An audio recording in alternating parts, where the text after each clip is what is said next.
Hello, everyone. Welcome to the second episode of The Financial Wave. Today, I am joined by Darrell, a colleague here, and he's going to tell you a little bit about himself. Thanks, Garrett. Yep, my name's Darrell Johnson. I work in the lending department here with Jersey Shore. I've been with the credit union for 5 years. Worked on the teller line, on the desk as a loan processor. Jack of all trades is what I'm hearing. Yeah, so right now I work in the lending department. I process home equity loans, do some underwriting, and today we're going to chat a little bit about loans. Yeah. So our focus today is we're going to answer some, common questions people may have that don't work with, loans every day like we tend to. Darrell's going to be our expert here because he knows more than I do. And I'm going to be the general public asking the questions that I don't understand either. So to get into it, one question we get is people see secured loans and unsecured loans. So what's the difference between the two of them? Yeah, so there's two basic real types of loans that we offer at the credit union, those being secured loans and unsecured loans. Typically, a secure loan requires a piece of collateral as a condition of borrowing. So you can think of your typical auto loan, mortgage, home equity loan, boat loan, RV, motorcycle loans, anything where there's something physical that you own that has like a title. Okay. So like for the auto loan, then it's like the car is your collateral. Yeah, that's correct. Okay. So that car basically is the security interest, and that's created for both parties, the lender and the borrower. And basically, the lender hopes the borrower pays it back over time, creating a promise to repay. Gotcha. Okay. So that's secure. Now, what is an unsecured? What's the difference there? Obviously. So an unsecured loan, there's really no collateral involved at all. So you can think of your typical credit card. Or a personal loan. We offer installment personal loans. There's no collateral involved, so they're inherently more risky for the credit union, hence leading to a little bit higher of a rate when you compare like a personal loan to an auto loan. Right, and that makes sense. And it's interesting too because I think a lot of people don't think of a credit card as a loan. Like you just think credit card's a credit card, but it really is a loan. Yeah, absolutely. I mean, the lender sets a limit, and then the consumer can go and use your credit card like I do, purchase stuff on Amazon, Yeah, and then they have to pay back. Right, so and then normal loan stipulations. Exactly. All right, so that's question one. Go to question two here. So, if I'm someone new that's never really done the loan thing or applied for or bought a car, bought a house, I might not really know what I need to be prepared to come into a credit union or somewhere else to get a loan. So what kind of documents do I need as the person going to get the loan? Yeah, so applying for a loan can be kind of scary at first. I think a lot of people are afraid to ask these questions because they don't even know who to ask sometimes. Yeah, and it's actually a lot simpler than people think. I mean, for most of the loans here that we process at the credit union, there's really minimal documentation that you need up front. Like for an auto loan, if you're buying it at a dealership, we're just going to want to confirm the loan details with like the buyer's order that you get at the dealer. If you are processing a home equity loan, there's a little bit more documentation that's required just for audit purposes and compliance purposes. Did you want to get into those specific documents? Yeah. So if I'm giving them to you, I'm just going to ask, what do you need from them? Why am I giving them to you? What does that help you guys do? Yeah. So the first and foremost thing is that it helps the loan processor and the loan underwriter process the actual loan application accurately. So for instance, if you are applying for a home equity loan, we require a copy of the deed that shows like who actually owns the property. Makes sense. Yeah. We require the most recent property tax bill so we can see that if the property taxes are paid and they're current. We also require the most recent mortgage statement if there is a current or existing mortgage on the property. We also require the homeowner's insurance to make sure the home is properly covered. Gotcha. And then lastly, we do require proof of income. Cool. Yeah. So, I mean, obviously a home equity loan, is going to be a little bit bigger, bigger purchase or something like that. So it makes sense that there's going to be a little bit more documentation required than, so now what if I'm just applying for a personal loan? Yeah. Conversely, a personal loan, you really can just walk in and have your request that you need, the loan amount, how long you wanted to take out the loan, and really proof of income is stipulated upon decision. So you might need proof of income. Your credit worthiness might not necessarily stipulate proof of income is required. Gotcha. And if I did need to provide a proof of income, is that just a pay stub or something like that? Yeah, most common, it's the most recent pay stubs with year-to-date income, but it does get a little bit technical at that point, depending on your profession. We do have the authority to ask for your most recent completed tax returns. Gotcha. If you might be self-employed or a business owner. Right. That makes sense. So something that's not a clear pay stub, every month or something like that. Something that's not consistent, I guess you would say. Correct. But at the end of the day, it's something we say often here at the credit union. Each situation is inherently different. So Right. while there are basic principles and guidelines, we really don't know what we're looking at until you come in and you apply, which is important that, you kind of know how to come to the table. Right. And I think it's good too, because, you obviously you can apply online for a lot of these loans, but if you're someone that's still new to the process and, you feel a little unsure of what you need, maybe coming in is the option, talk to someone that maybe deals with it every day that might have the answers to these questions normally, or maybe you can listen to us and we'll answer them more as we go on here. Yeah. I mean, we're here to kind of help and meet your financial needs. So we listen to what you hope to get out of us, and hopefully we can do that. Yeah, exactly. All right. So we'll slide on down to our next question here, which is, I think, a topic that gets brought up a lot is credit scores. So what is the best way to check a credit score or know my credit report or anything along those lines so I can, know when I'm going to apply, what they're going to find when they look? Yeah, so that's a really good question, and it's a little bit more complicated than you might think. Of course it is. Why wouldn't some it things be? are easier than you expect, and some are not. But for starters, each lender is going to have their own credit score criteria, whatever you want to call it. Right. There's 3 major credit bureaus: Okay. Experian, Equifax, and TransUnion. It's a good thing you said that, because that was going to be my next question. Right. So each of those 3 bureaus then have their own set of scoring criteria. So the score is going to be different from the bureau, and it's going to be calculated based off of different variables. Gotcha. Okay. Right. So at Jersey Shore, we use scoring information to determine your credit score from Experian, Right. specifically the FICO version 8. Okay. But if I went to go, say somewhere down the street, they might use someone else. Could be totally different. Gotcha. Okay. But if you do have a loan here at the credit union, we do report payment data, current, on time, or sometimes late, to all 3 bureaus. Okay. So just to kind of recap, we receive and pull information for scoring, and which determines your interest rate, Right. from That was my Experian. next question. We'll Right, touch on right. that in a second. And then we send information to all 3 bureaus. Gotcha. So now, again, here's why, why is the credit score so important? A higher credit score would do what for you? A higher credit score gets you a lower rate. And that's pretty much what you're looking for when you're applying for a loan. Yeah. The lower the rate, the less you're paying. Exactly. Yeah. Your credit worthiness is the number one factor in pricing the loan. You say pricing loan, we basically are just saying, okay, if you're a certain score, you get a certain rate. And if it's a car loan, the model year determines the rate too. But there's a couple other factors. But ultimately, at the end of the day, the more credit worthy you are, meaning the higher credit score you have, the stronger of an applicant you may be, hence earning yourself a lower interest rate, Right. paying less interest over time. Because then you're saying you're less of a risk to the person that's giving you the loan. Then, right? If you have a higher score, you have a little bit more of a history of paying and being on time with things. Is that? Assuming the credit report supports that as well. Yeah, But yes, exactly. ultimately that's the theory. Gotcha. And so now, how do I check? If I want to go and check, is there like a website or an app or something I can go to? Yeah, so there's both. The first thing is more of a formalized check on your credit report. The website is called, I think it's called annualcreditreport.com. Basically, as a consumer, the CFPB, the Consumer Financial Protection Bureau, basically says you're entitled to a free copy of your credit report once from each bureau in a 12-month period. Okay. So if we're doing the math right, you can get up to 3 free credit reports, one from each bureau per year. Right. The only caveat there is that those reports don't have your credit score.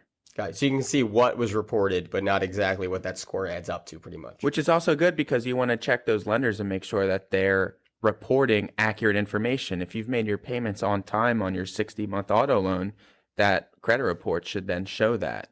Right. If it doesn't, if it shows that you were late one time and you have evidence and can prove that you weren't, you need to file a dispute immediately, and then you can do that with the reporting bureau of record. Gotcha. Okay. That makes sense. I mean, obviously, you take all that time to make sure you're paying off the loan. You want to make sure it's being reported correctly. Yeah, 100%. And yeah, so it doesn't have your credit score on it, but you're really just checking to make sure that what actually happened on your payments is what's being told is what's happening. Gotcha. All But right. but then you did ask about how do I check my score? Right. Right. So there's a bunch of free apps out there. I personally use Credit Karma myself. Yeah.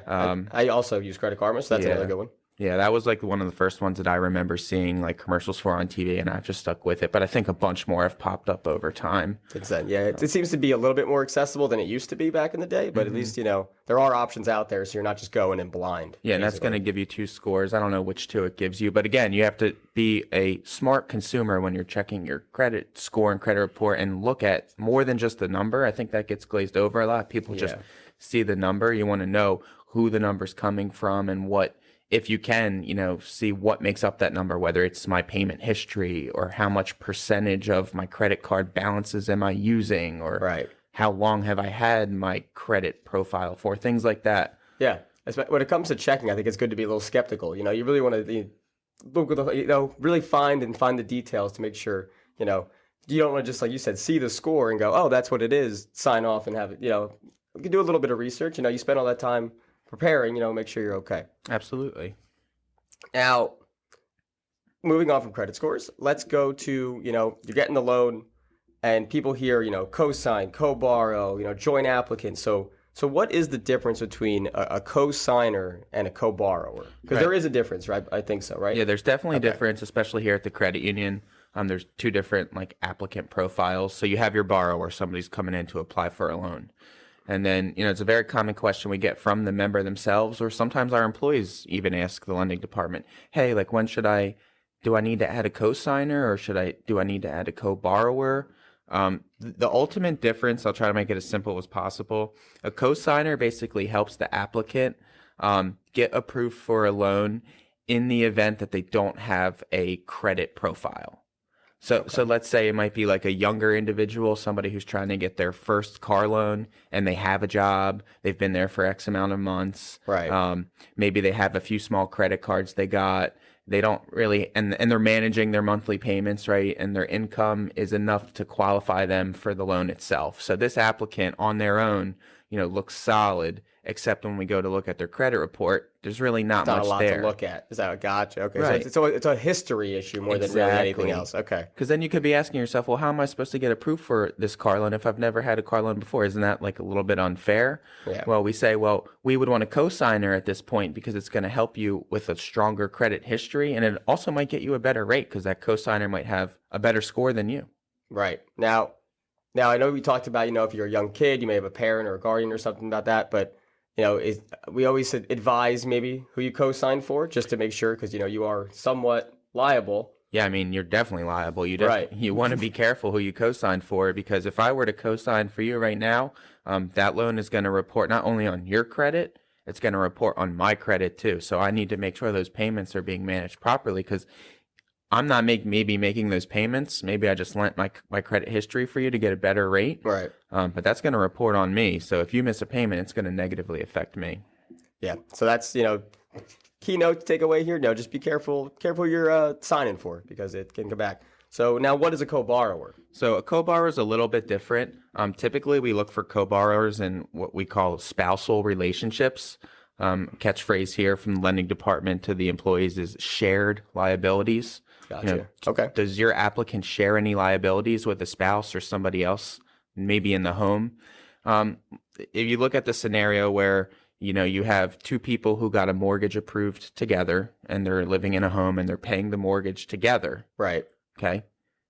Now that only one of them applies for a loan in their name only, well, that credit report's going to show that full monthly payment, and it could kind of count negatively against them without their other half sharing those liabilities. So typically, co-borrower will ask for, when we know somebody shares liabilities, if we see certain trade lines on the credit report, show as joint or show as borrower. Gotcha. Typically, we look for that if there's something that's okay, this person wouldn't get approved based off maybe their debt to income ratio, but we can see that there's other liabilities on the credit report that are joint, that they're sharing with others. It can get a little bit complex, but really, if you think of a co-signer as somebody who's going to help the person with limited credit history. Yeah. And a co-borrower is really somebody who like shares the monthly bills with. Right. And I think that's a great way to just explain that as layman terms as possible, because I'm sure obviously you can get a little bit more in depth, but I think that's like the basic explanation that I think most people would look for, and at least most people would understand. So here's a fun one. Rates have been a little tricky lately. Obviously, as people see that they've been going up, we're not going to get into anything crazy of why they go up, but basically what happens is as inflation goes up, as it did, the rates tend to go higher because that's how the Fed tries to fight inflation. They raise interest rates, and that's supposed to bring inflation down. So that's why we've been seeing this high rise in rates. But say I take a loan out now with this high rate.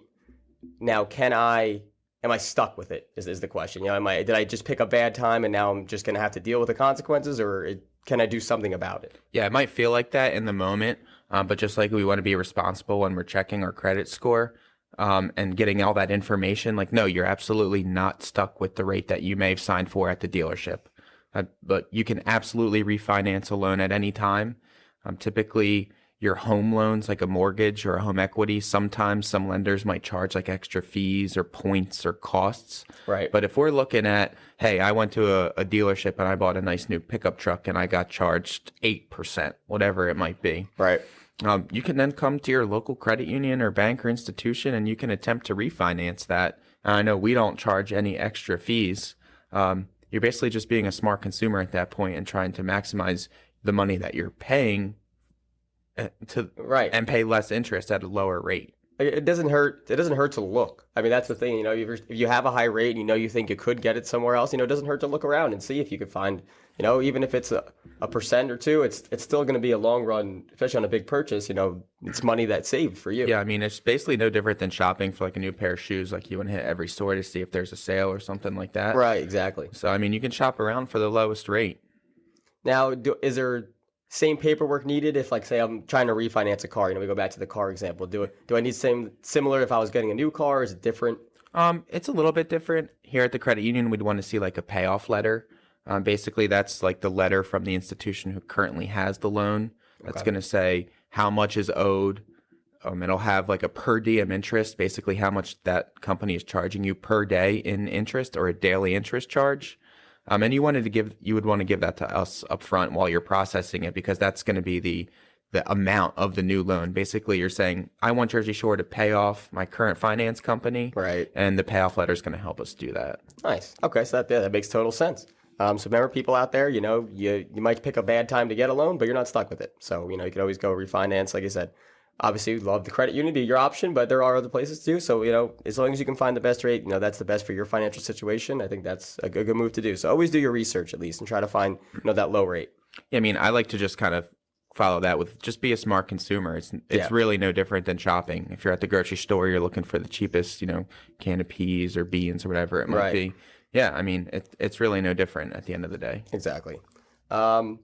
So any other last minute things, or is that you think we covered those basics? I think those are the basic principles. Just to kind of harken back, you can come into the credit union and use a loan processor to the best of your ability. We're here to listen. We're here to help you with your financial needs. Right. And we're going to try to offer the products and services we have that we feel like best fit your specific need. Right. And I think that's the best thing. Use the resources you have. I know we did this podcast topic because we know some people don't want to put themselves out there and, pick up the phone and call or, come into the branch and talk to us. So hopefully we could at least answer the basic baseline of questions that people may have in this episode. And I think you did a great job explaining them in a term that at least I understand and hopefully everyone else listening can understand as well. Great. Thanks, Garrett. I tried my best. No problem. So what we always like to finish our podcast episode off with is a community corner. So just what we're doing right now in the community. We have our NICU clothing drive going on right now to support the NICU Center at Shore Medical. So that goes on till the end of April. We're right now in March recording. So so if you hear this and you have some, baby clothes or new preemie clothes that you'd like to drop off at the branches, we have a collection bin at every branch right now. Yeah, it's a great cause. We do that every year, right? Yep. I think this is our third or fourth year doing it, and it's always super supported by our awesome members and staff and everything. I know this is a little anecdote story. I was with Nancy, our call center, and she said she knit a hat. She had like a preemie hat, and then the next day her dog ate it. Oh man, So we're gonna be down a hat this year. she needs to get knitting. She's got to get another one done. But that's it. We will sign off on that, and we would like to thank Darrell for joining us on the Financial Wave. Great, thanks, Garrett. Yeah, no problem.